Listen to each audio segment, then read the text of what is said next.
صحابی رسول کہتے ہیں اللہ کے نبی علیہ الصلاۃ والسلام کے پاس ہم بیٹھے تھے،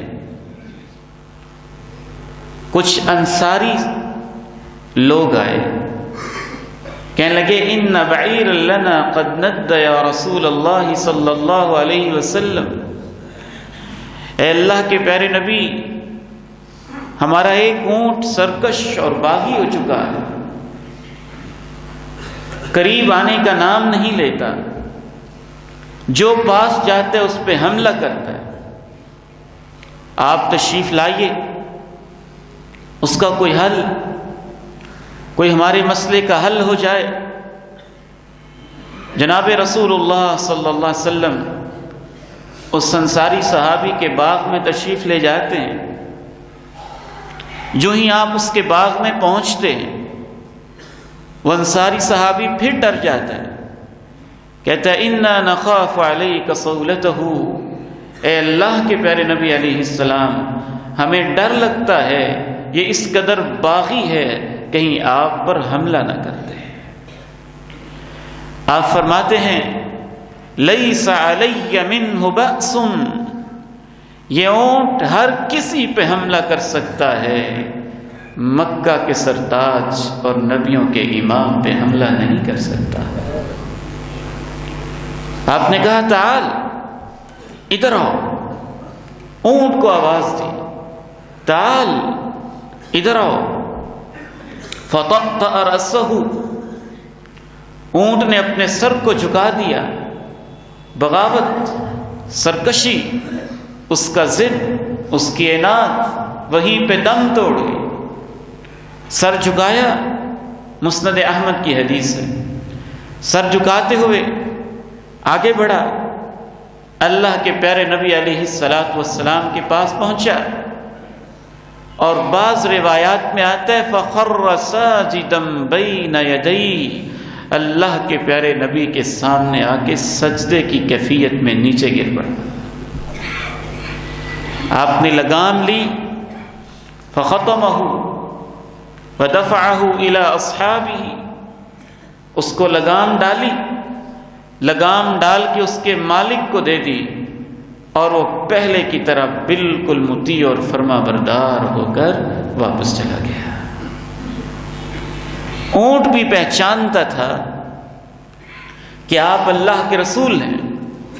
جناب ابو بکر رضی اللہ تعالی عنہ نے اس منظر کو دیکھا تو پوچھا اے اللہ کے پیارے نبی علیہ الصلاۃ والسلام، کیا اس اونٹ کو پتہ ہے کہ آپ اللہ کے نبی ہیں؟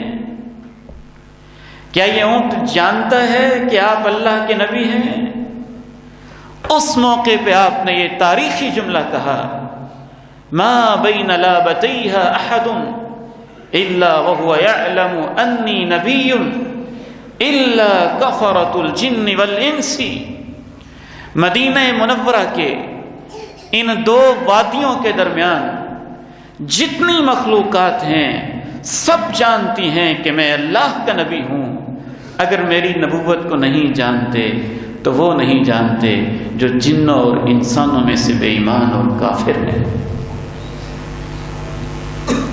ایک اور حدیث سماعت کیجئے، اس حدیث کے راوی حضرت عبداللہ ابن جعفر ہیں، کہتے ہیں اردفنی رسول اللہ صلی اللہ علیہ وسلم، اللہ کے نبی نے مجھے اپنے پیچھے بٹھا لیا، کہیں جانا چاہتے تھے، راستے میں آپ کو حاجت محسوس ہوئی تو آپ علیہ الصلاۃ والسلام دخل حائطا من الانصار، انصاریوں کے باغ میں داخل ہو گئے۔ جس باغ کی چار دیواری ہو نا اس کو حائط کہتے ہیں، چار دیواری نہ ہو تو اس کو بستان کہتے ہیں۔ تو چار دیواری کیا ہوا ایک باغ تھا، آپ اس میں تشریف لے گئے، جو ہی آپ تشریف لے گئے باغ میں داخل ہوئے ہی ہیں فَإِذَا جَمَلٌ، اچانک ایک اونٹ، اس کے اندر سے رونے کی آواز آتی ہے، جیسے بلبلا رہا، رو رہا، ذرفت عیناہ، اس کی آنکھوں میں آنسو، روتا بلبلاتا، اللہ کے پیارے نبی کے قدموں میں آ جاتا ہے. مسح ظفراہ، کیا رحمت تھی اس پیغمبر دو جہاں کے سینے میں. اونٹ کے آنسو بھی دیکھے نہیں جاتے تھے. ہم تو شاید آج اتنے پتھر دل ہو گئے، اپنی ماؤں کے آنسو بھی ہضم کر جاتے ہیں، اور باپ کے آنسوؤں پہ بھی نرم نہیں ہوتے، اور بیوی بچوں کی ہچکچاہٹیں بھی ہمارے دل کو ملائم نہیں کرتی. فمسح ظفراہ، اللہ کے پیارے نبی علیہ الصلاۃ والسلام نے اس اونٹ کے کان کے پاس گردن کے قریب پیار اور محبت کے ساتھ ہاتھ پھیرا. اس اونٹ نے آہستہ آہستہ کچھ کہا. اس کے بعد آپ نے فرمایا من رب ھذا الجمل، یہ اونٹ کس کا ہے، اس کا مالک کون ہے؟ بتایا گیا لفتى من الانصار، آپ کا ایک انصاری نوجوان صحابی ہے، یہ اونٹ اس کا ہے. کہا اسے میرے پاس بلاؤ. اسے پاس بلایا اور کہا الا تتقی اللہ فی هذه البہیمہ التي ملکک اللہ ایاہا. اے میرے نوجوان صحابی، اس جانور نے میرے پاس شکوہ کیا ہے، تیری ایک شکایت درج کروائی ہے.